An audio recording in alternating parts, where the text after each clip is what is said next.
آپ کے ساتھ الحمدللہ جو ہماری وکلا پینل ہے وہ ہم اس کیس میں یہاں پہ حاضر ہوئے تھے۔ ختم نبوت کے حوالے سے یقیناً جب بھی بات آ جاتی ہے تو حضور کے غلاموں کے لیے یہ مسئلہ روز اول سے انتہائی حساس ہے، اور اس پر یمامہ سے لے کر آج تک الحمدللہ حضور کے غلاموں نے ہر وقت پہرا دیا ہے۔ جو موجودہ فیصلہ تھا اس میں یقیناً چیف جسٹس نے جو اپنے فیصلے میں لکھا اور پھر آپ نے جو قرآنی آیات کے حوالے دیے، اور وہ ایک انتہائی نامناسب اور جہالت پر مبنی تھے، جس کی وجہ سے صرف اہالیان پاکستان کی نہیں تقریباً حضور کے غلام جتنی بھی ہے ان کی دل دکے، اور الحمدللہ بر وقت اس کا ریئیکشن آیا، اور ہم نے بھرپور طریقے سے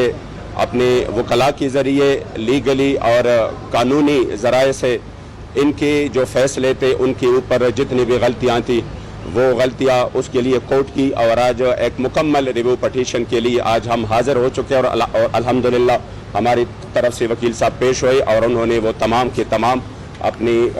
جو اس فیصلے پر اعتراضات تھے اور جہاں جہاں پر ان سے غلطیاں ہوئیں اور جہاں جہاں پر انہوں نے قادیانیوں کو ریلیف دینے کی کوشش کی اور جہاں جہاں پر انہوں نے جو ہمارا متفقہ قانون ہے جس کے لیے ہزاروں مسلمانوں نے قربانیاں دی ہیں